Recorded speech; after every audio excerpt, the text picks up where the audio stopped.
first of all, welcome everyone to the Society of Thoracic Surgeons Congenital Heart Surgery Database monthly webinar. Today is Tuesday, May the 20th. So thanks everyone for joining today. On the agenda for today, I just have a super brief STS update, and then I'm going to turn things over to Chasity and Leslie for our STS Data Manager education, and then as always, we'll finish up with our Q&A. On the call with me today, we have from the STS, we have myself, Emily Conrad, Bonnie Yahtzee. We have our CHSD clinical consultants, Chasity and Leslie, Nancy O'Brien and Melinda Offer, Paul Meehan, and Sydney Clinton. And also we have one very special guest today I wanted to introduce to you all. So today we have Dr. Jim O'Brien is joining us. Dr. O'Brien is our new CHSD Workforce Chair. Dr. Subramanian has transitioned off of the CHSD, what was previously the CHSD Task Force, but now we are a workforce. So I wanted to take a brief second and introduce Dr. O'Brien. And Dr. O'Brien, I didn't know if you wanted to come on, introduce yourself, and just say hello. Sure. Thank you, Leanne. So yeah, my name is Jim O'Brien. I'm a congenital heart surgeon from Children's Mercy in Kansas City, and honored to be here with this distinguished, hardworking group. I know many of you have been involved with the database for over 25 years, I think now, and for the last 10 plus years as an auditor. And so I've gotten to work with a lot of you and realize how much work you guys do.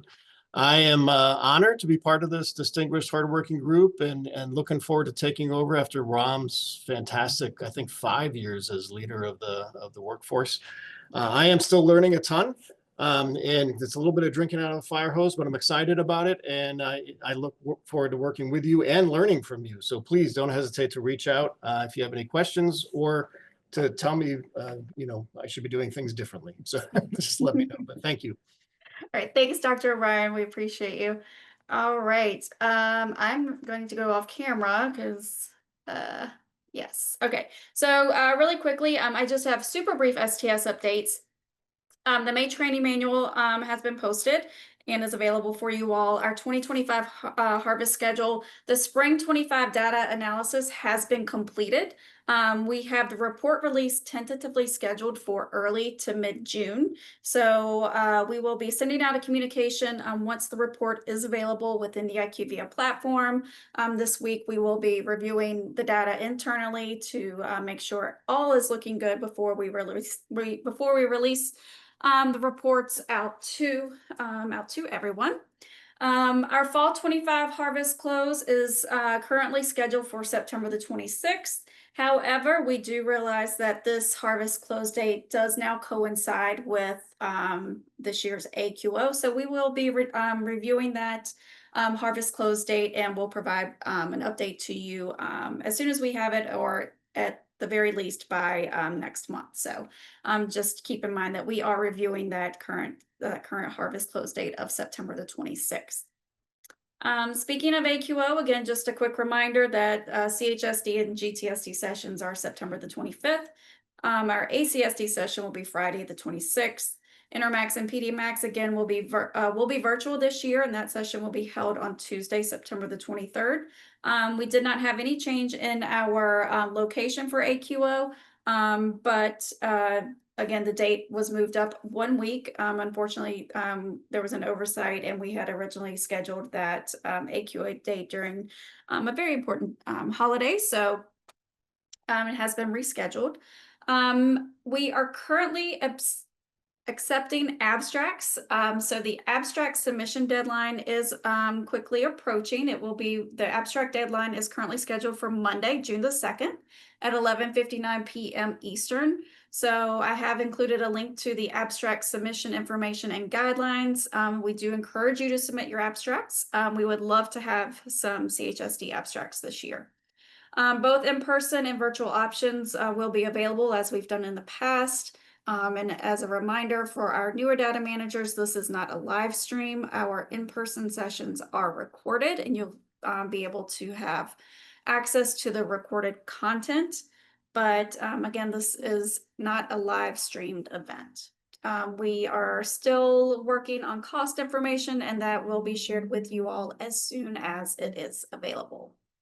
So that is all of I have for super brief STS updates. And next we are going to turn everything over to Chastity and Leslie for our education update. Great. Thanks, Lan. Thanks everyone for joining. Today, we want to talk a little bit about what we really mean when we say capture or code everything that happens in the OR. And specifically, we want to review the difference between combination codes and procedures that have multiple components, or a procedure that has a lot of other things that happen at the same time.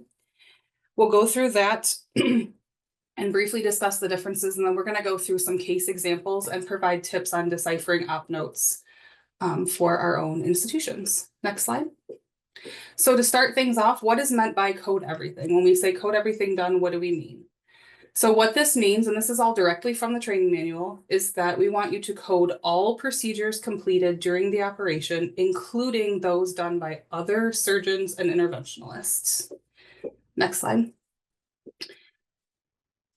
Most of the time, other services procedures don't have stat scores, so it doesn't really affect our primary procedure rules or any type of analysis down the road. In very rare occasions, it might, and of course, we would love to review those and have you send those in as an FAQ. But most of the time, you're seeing something like a tracheal procedure or something, thoracic and or mediastinal other procedure, something that does not have a stat score. And also a reminder to just utilize the cardiology procedure codes when appropriate. So we have hybrid codes available. There's cardiovascular catheterization codes available if done at the same time. Just because it was done in the OR does not automatically mean it's a surgical code. There are codes that are specifically for interventional procedures. So again, check out the list available and always feel free to send an FAQ if you're confused about any of those things. But we want all procedures done, including those that are done by other surgeons. Next slide. We also mean that we want you to code all procedures completed, even in the event the procedure is taken down prior to the patient exiting the OR, taken down, revised, edited in some fashion. We still want those included. Next slide. So some brief examples are like we have PA banding and debanding. So it's really easy just sort of on the surface to say, okay, if PA banding and debanding is done at the same time, we'll just ignore those like it didn't happen. The problem is PA bands can be applied in multiple different places, right? Branch or main. So what if you take one band off one location, PA debanding, but you put a band on another location? With the current list of procedures, we don't have a way to distinguish that.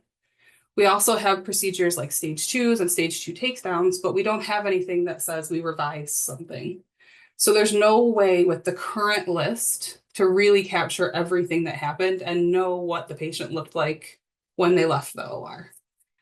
Of course, also a lot of things just don't have procedures that exist for what we're doing, and sometimes those end up being cardiac procedure other, and of course we can't just ignore anytime that is coded as well. Next slide.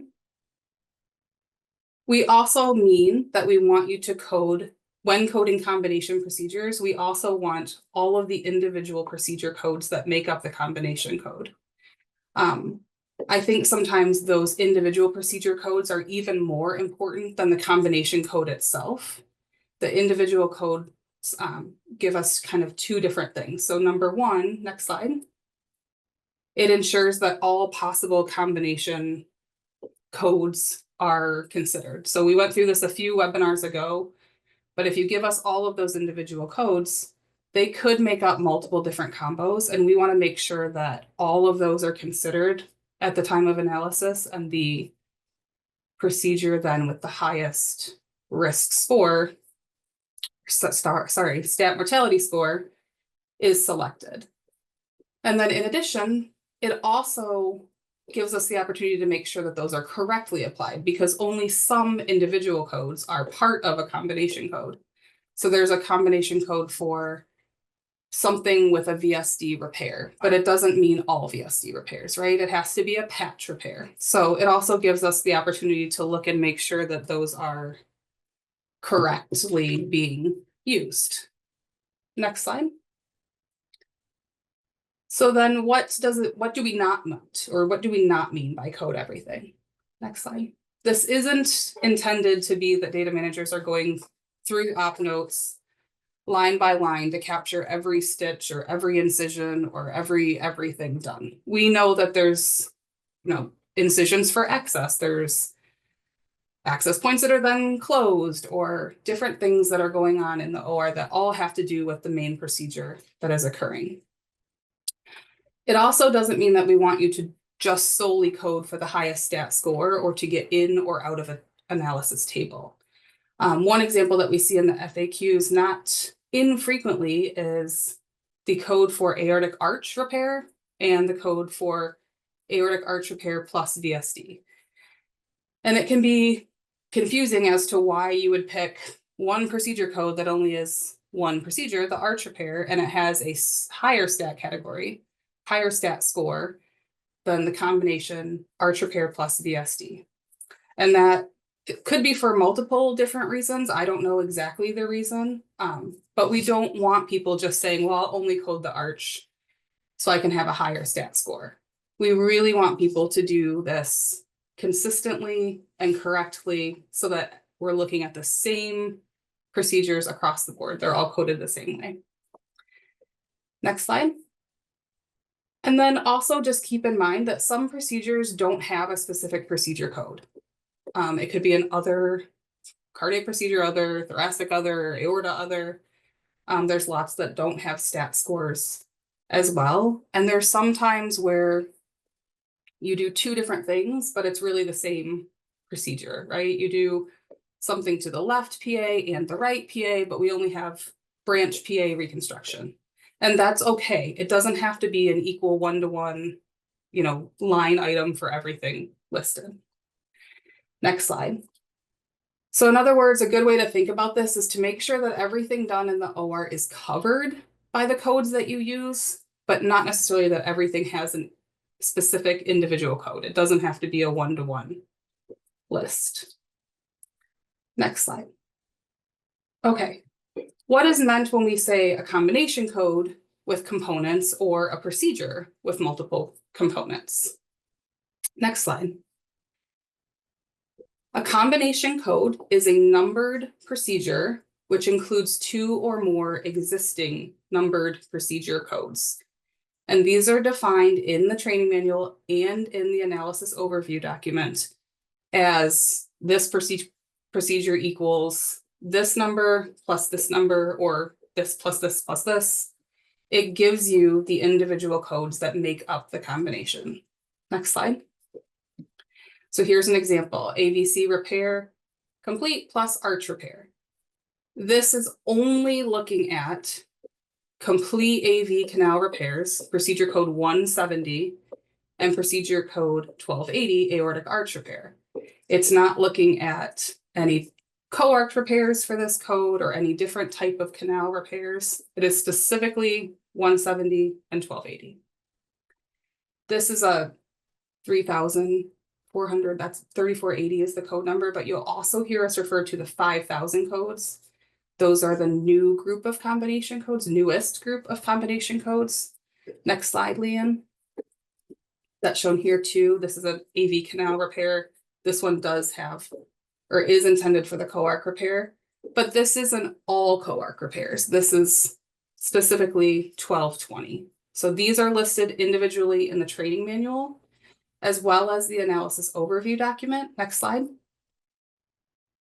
They're all listed here. So if you see them listed here, and especially when you're going through coding, we want you to have the training manual up for every case, every time. So when you're looking at your procedures, those definitions will tell you this means this code plus this code.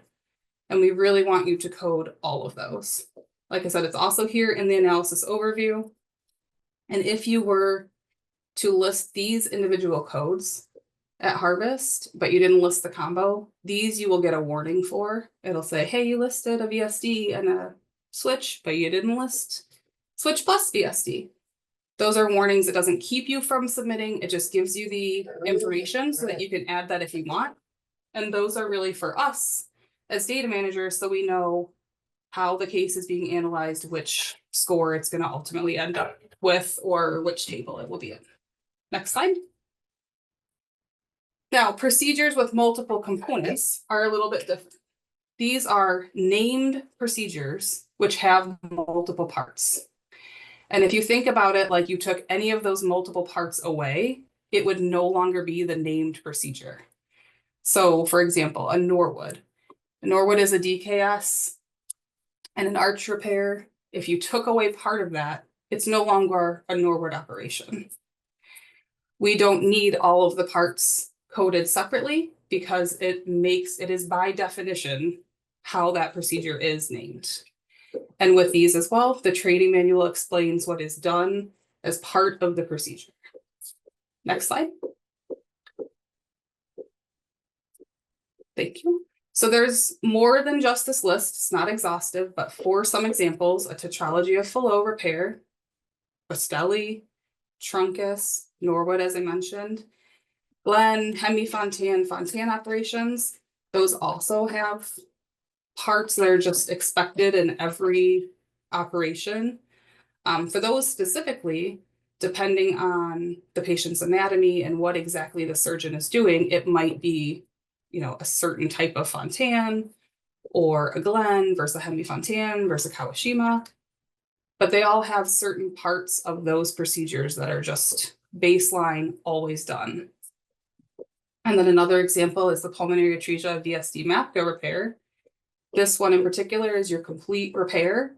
If you don't do one of those elements, you've no longer done that repair. So you don't need to code all of those individually.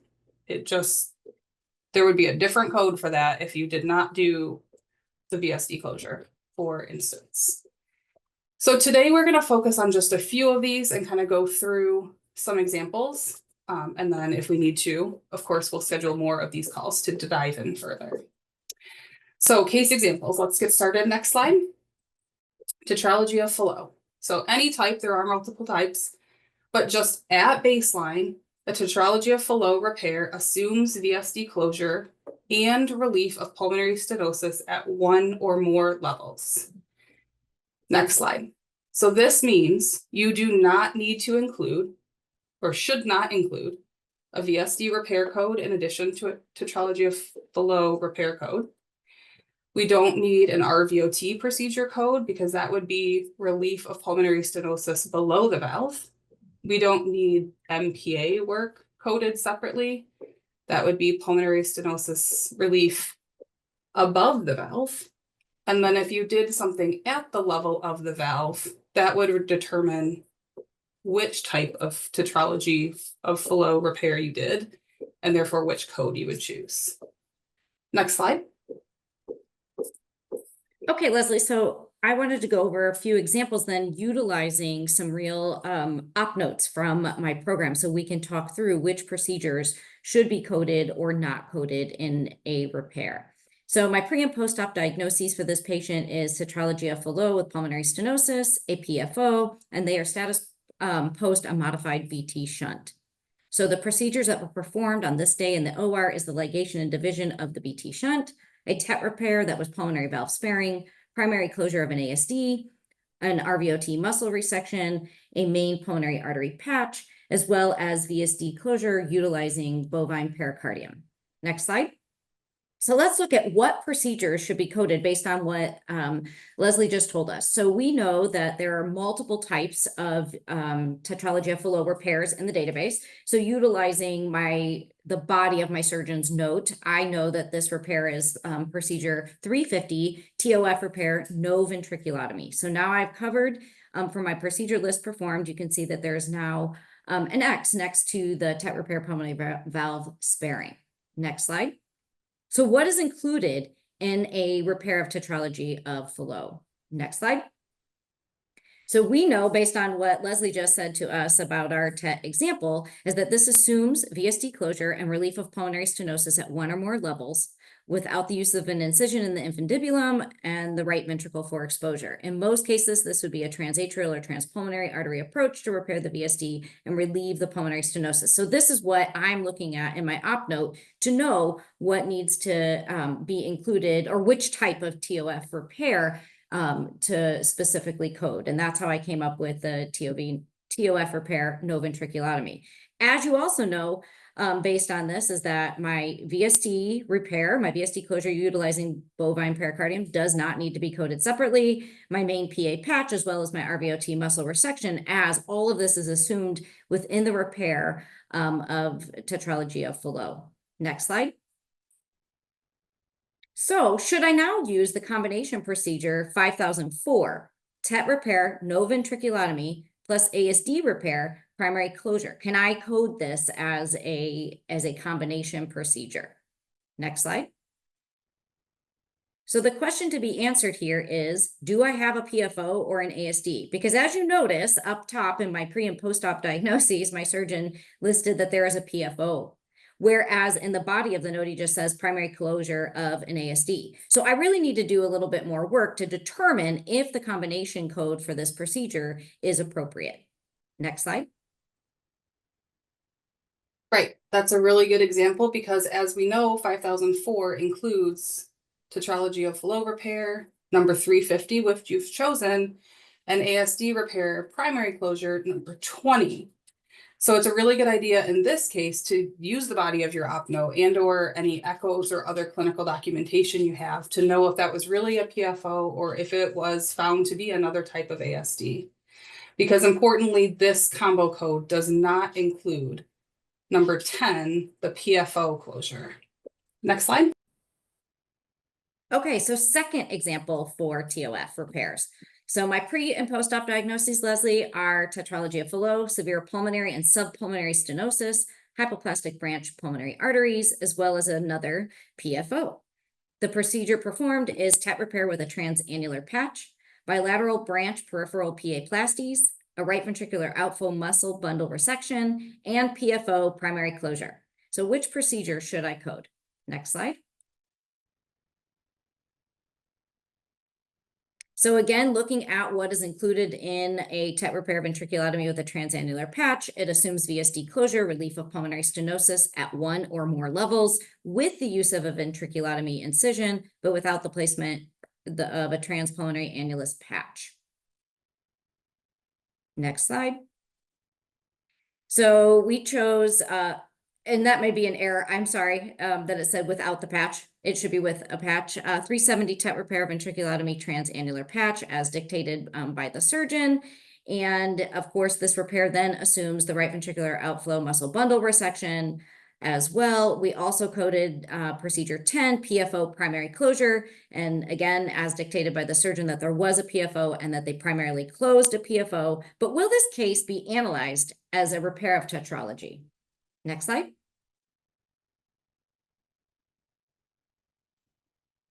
Uh-oh, I think we missed I think we're out of order here.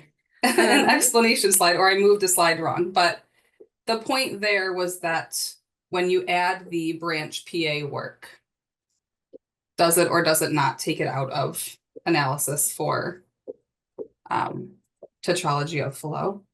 And the answer is yes, it does, because the branch peripheral PA work is not a part of a general TOF repair. So it makes this patient different. And so they will not be analyzed as a TET repair. And this is using our new primary procedure rules with columns A, B, C, D, however many columns there are, where you're looking to see if this would be analyzed as a TET repair as the primary procedure, or if you're designated the bilateral branch PA plasty as the primary procedure. And so in this case, this will not be analyzed as a TET, but will be whatever appropriate branch PA work was done for the patient. And we get this question a lot, how the column BC works. And because remember, our previous primary procedure determination said, no matter what, if you did a TET repair, it is primary. This has changed. And now we're using the column lookup, and we would say, actually, the peripheral PA plasty would be your primary procedure, whichever code is most appropriate based on what your surgeon did in the OR that day. It would also show up as a primary procedure mismatch in the IQVIA report if you were to have listed any other procedure outside of the peripheral pulmonary PA-plasty. Sorry, Leslie, go Yes. ahead. No, it's okay. Leanne, we'll get a slide added, an explanation slide if I don't have it somewhere in here before we post them. No worries. Okay, next slide. So another example, another case example is the Rastelli. So the Rastelli operation consists of an LV to aorta intraventricular baffle closure of the VSD and placement of an RV to PA conduit. Next slide. So we do not need included the VSD repair, an intraventricular baffle code, any one you might come up with, or an RV to PA conduit code, or any other code trying to describe one of those procedures, because if they were not done, it would not be a Rastelli operation. Next slide.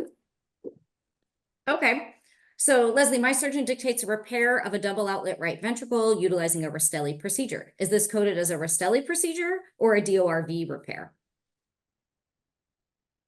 Next slide. So if you go to the training manual, this is definitely laid out for you. So there's one of the gray boxes that talks about the general information for coding a DORV repair. You want to, for a patient with double outlet right ventricle, you do want to code procedures that are specific to the repair of that lesion. So you see down at the bottom in the second gray box, in a patient with DORV, do not use Rastelli, instead use DORV, RV to PA conduit. Rastelli should be utilized for patients who don't have a diagnosis of DORV. Then to the right in the white box, this is more information under the Rastelli procedure. And you can see under coding notes, do not use this code for patients with a diagnosis of double outlet right ventricle. Instead, code procedure 3440, DORV repair, RV to PA conduit. So it's located in both places under your DORV repairs as well as under your Rastelli procedure to make sure that you're coding this appropriately depending on the diagnosis that your patient has. Next slide. Great. And before we move on to the truncus repair, that's a really good plug again to have the training manual open when you are coding all of your cases, because my surgeon most likely listed that as a Rastelli. And so if I just looked and saw Rastelli and coded it that way, that would be inappropriate because as you saw, it should be coded as a DORV repair, RV to PA conduit. So really important to keep that open and look at these things so we're getting the correct procedure each time. Thanks. Next slide. Okay, truncus. So a truncus arteriosus repair most frequently includes a patch VSD closure and placement of a conduit from the RV to PA. In some cases, a conduit is not placed, but an RV to PA connection is made by direct association. And very rarely there is no VSD to be closed. Next slide. So importantly, very rarely there is no VSD to be closed because of course I just said if any one of these parts is not done, it doesn't make it a truncus. In those cases where there is no VSD to be closed, you will still see, right, a truncus repair, no VSD, or a truncus repair not doing anything with the VSD. I have not seen that. I looked for an example in my own data to bring up today, but I have not seen it. So I believe that that is correct, that it is very rare. In any event, it should be documented that way. When in doubt, go ahead and send us your OpNote and a question to the FAQ box. But because those are components of a truncus repair, we do not want the VSDs coded separately, the RV to PA conduit coded separately, or any other procedure code trying to describe that direct connection. It's still a truncus repair. Next slide.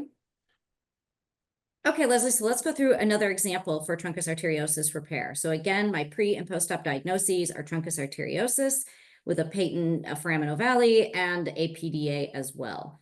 And my surgeon dictated that they performed a truncus arteriosus repair, the placement of a 9mm pulmonary homograft or conduit, patch closure of the VSD, suture closure of the PFO, a ligation of the PDA, and the placement of a right atrial double lumen central line. So which procedures then should be coded for this patient's truncus repair? Next slide.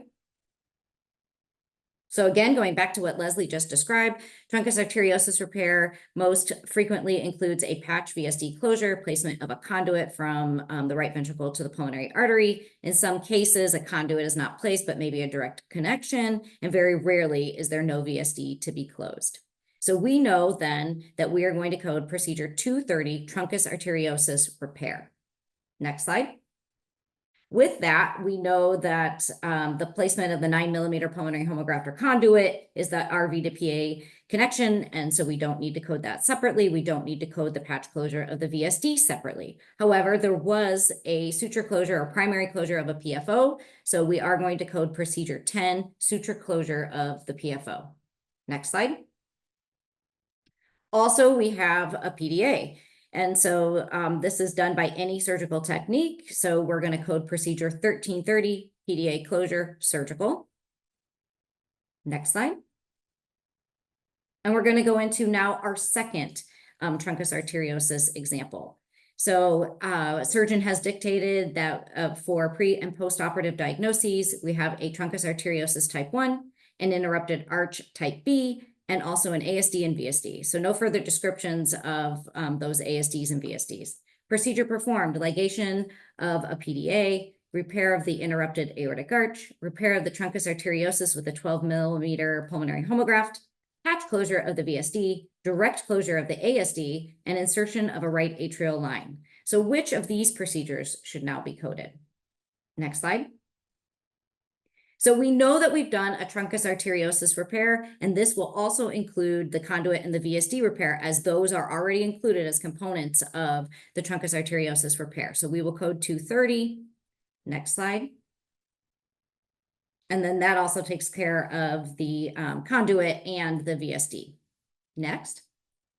So we also did procedure 1320, interrupted aortic arch repair. So I'm sure you know what's coming here with the combination procedure. However, I like to just get all of my ducks in a row. What procedures were actually done in the OR and get everything first listed. So I am going to code 1320, interrupted aortic arch repair. Next. Now I'm going to look into that combination code. Can I code the combination code? So we know during the same operation, procedure 230, truncus arteriosus repair, and procedure 1320, interrupted aortic arch repair. So if you've done both of those procedures in your same operative setting, then yes, you may code combination code 2220, truncus arteriosus repair plus interrupted aortic arch repair.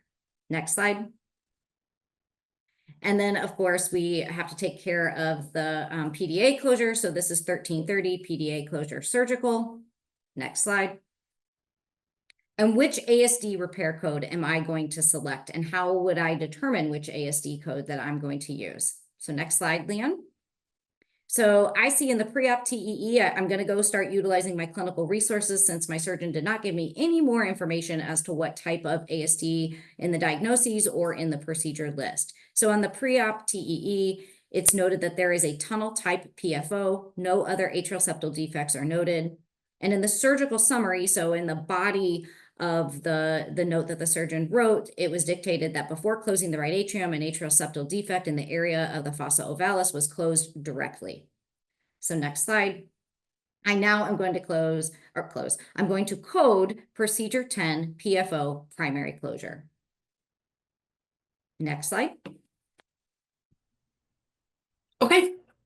And the Norwood operation. So the Norwood operation is synonymous with the term Norwood stage 1 and is defined as aortopulmonary connection and neo-aortic arch construction resulting in a univentricular physiology and pulmonary blood flow controlled with a calibrated systemic to pulmonary artery shunt or an right ventricle to pulmonary artery conduit, or rarely a cavopulmonary connection.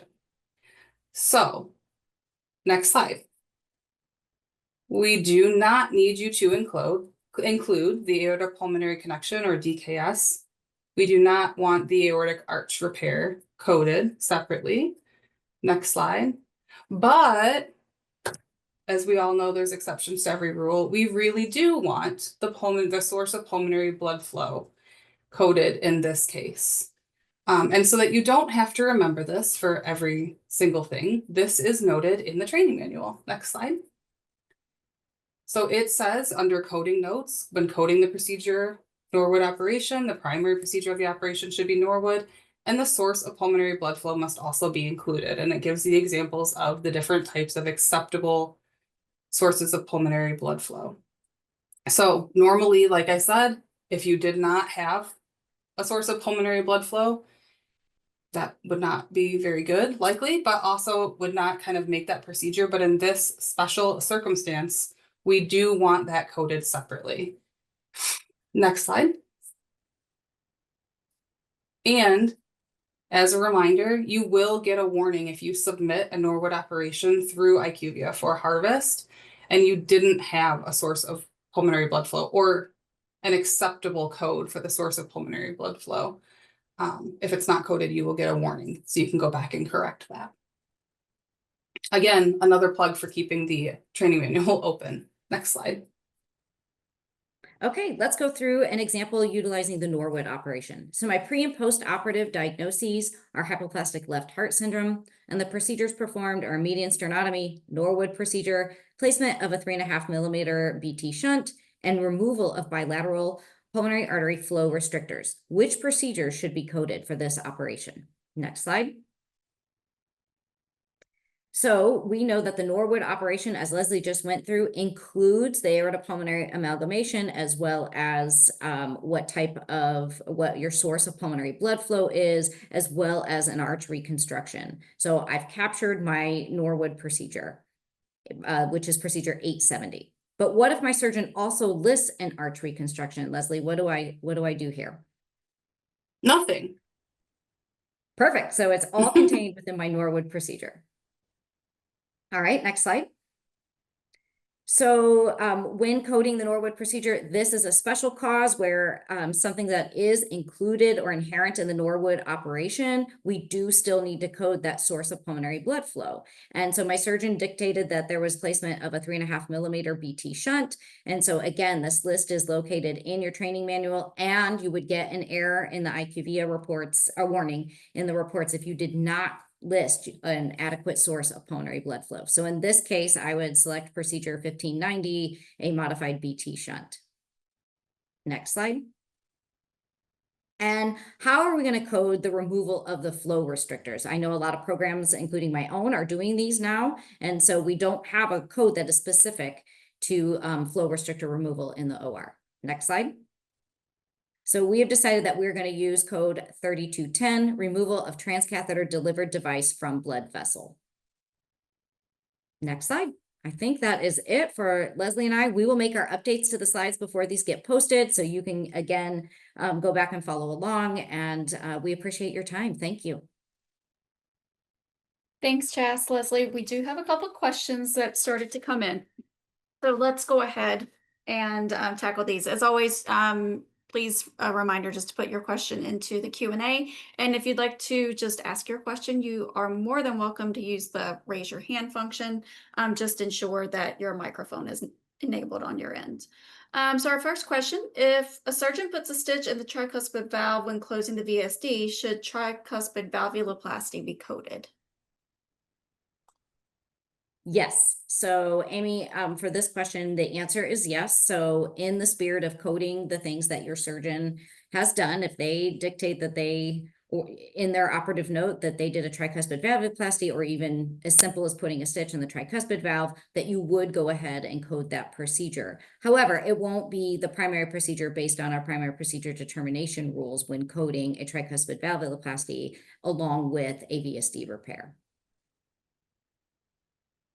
Great. Our next question from Jen is anything coded in IQVIA to catch these types of mistakes, specifically the Rastelli and DORV? I briefly looked through the list. I don't see anything right now.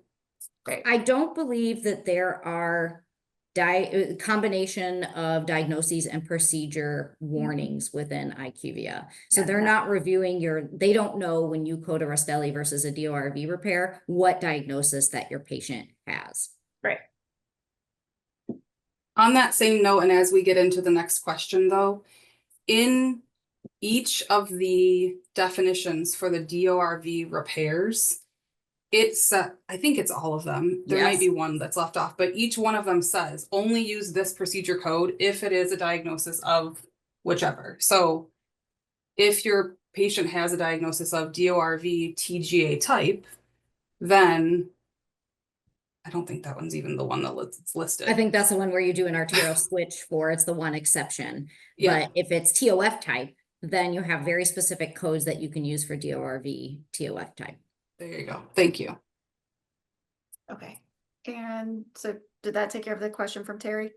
If Mhm. coding DORV repair as an example, do we code the baffle from the LV to aorta additionally? You don't need to code it additionally because you will have coded the DORV RV to PA conduit for a Rastelli done on a DORV patient, and that includes the baffle. Intraventricular tunnel repair. Yes. All right, next question from Angie. Dumb, okay, dumb question. There are no such thing as dumb questions, Angie, not here. Is there times when a Norwood procedure could be dictated and would be done for a, I'm gonna say 2-vessel repair?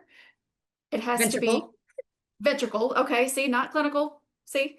For a 2-ventricle repair, it has to be 1 ventricle to be called a Norwood. Is that correct?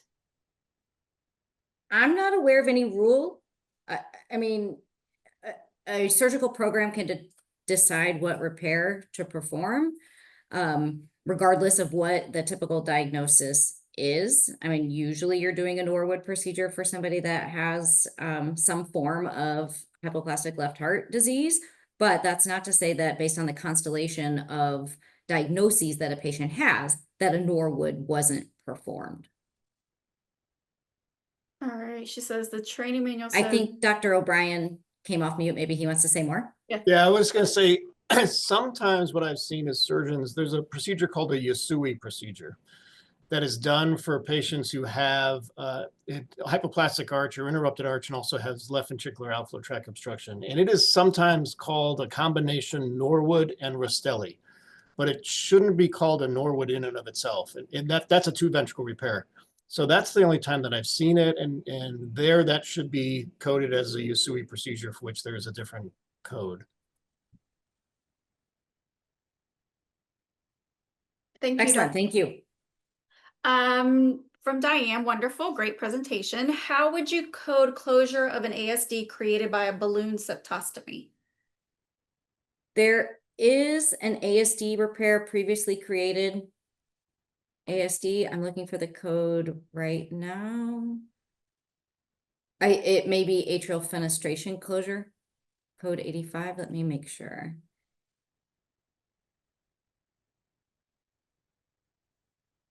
Yes, so atrial fenestration closure, code 85, is closure of a previously created atrial fenestration utilizing any method, including device, primary suture, or patch. Okay, next question from Nancy. We had a true multiple bypass run recently. How do we handle this? Add the times for CPB together and add the cross clamp times together? Or cross clamp together, what else? Correct. You would add the total time for CPB together as well as the cross clamp time. We don't have a field. I know some of the other databases do, asking about multiple bypass runs. So it's your total time on cardiopulmonary bypass. Angie, And this is actually spelled out in the training manual. If more than one period of CPB is utilized, record the sum of the CPB periods. Okay, I guess PC4 has multiple runs of it. You can code it multiple. Yeah, it's just a yes or no. Yeah. Were there? It's still a sum of the CPB time, but then they just ask if there was more than one run. Yeah. Yeah. Becky says for Norwood, the training manual specifies resulting in univentricular physiology. Does not mention the pre-op status for Norwood. I don't remember actually what is the question we're trying to answer, whether or not a Norwood can be done on a patient with 2 ventricles? I think that was Angie's Becky. original question. Yes. Okay. And then I think Becky is saying that it Yeah, results in Hey guys, univentricular. I was just saying that the training manual doesn't specify what the status is, 1 ventricle or 2 ventricle. When you do the Norwood, it just says that it results in univentricle physiology after you do the amalgamation of the DKS. So okay. it's not the training manual is not contradicting what you guys are saying. It's saying it just the result of a Norwood results in univentricle physiology. So there's nothing in the training manual stating that you have to have a single ventricle to get a Norwood. Okay, Excellent. That's thank all. you, Becky. Yep, you got it. Thank you for that clarification, Becky. Let's see here. Our next question from Terry. If the congenital surgeon is acting as an assistant for a procedure that is not congenital and performed by a non-congenital surgeon, are they included in CHSD? No note written by congenital surgeon at any time. Okay, great question. So this is in the training manual as well in the very beginning in the inclusion criteria. But if the surgeon is acting as a true assistant for another service, it would not be included in CHSD. And I think the way to determine that is they didn't write a note because they were acting as an assistant. The main surgeon, the primary surgeon of that case, and in your example is the non-congenital surgeon, would write the note and say that they were assisted by the cardiac surgeon. So, which is different than my surgeon forgot to dictate an OpNote. So Right. we often follow those up just to make sure. Yes. Excellent questions. Thank you, Terry. Just while we're waiting to see if any other questions come in, just a reminder that our next monthly webinars are scheduled for June 17 and July 15th, both at 12 p.m. Central. So mark your calendars accordingly. And again, our usual contact information slide here at the end. For tech support, if you have any questions related to the analysis reports or your feedback reports, status submission questions, anything regarding the IQVIA platform, please just reach out to STSDB_helpdesk@sts.org, and Paul and Banu and team will be glad to assist you with any of those questions. If you have questions related to your participation agreement or payments, you can reach out to us at stsdb@sts.org. All right, I'm not seeing any additional questions come in. Going once, going twice. All right, I'm not seeing anything come in. So I guess we'll go ahead and wrap up for today. Thank you, Chasity and Leslie, for this excellent presentation. I know this, you guys put a lot of time and effort into this, this presentation. So thank you very much. We appreciate you and your guidance every single day. Also, Dr. O'Brien, thanks for joining us today. We look forward to having you on future webinars, and welcome. We look forward to having you back. So thanks for joining today, Dr. O'Brien. We appreciate it. All right, everyone. I hope you guys have a great rest of your week, and feel free to reach out if you have any other questions. Thanks, everyone. Have a great long weekend for those off on Monday.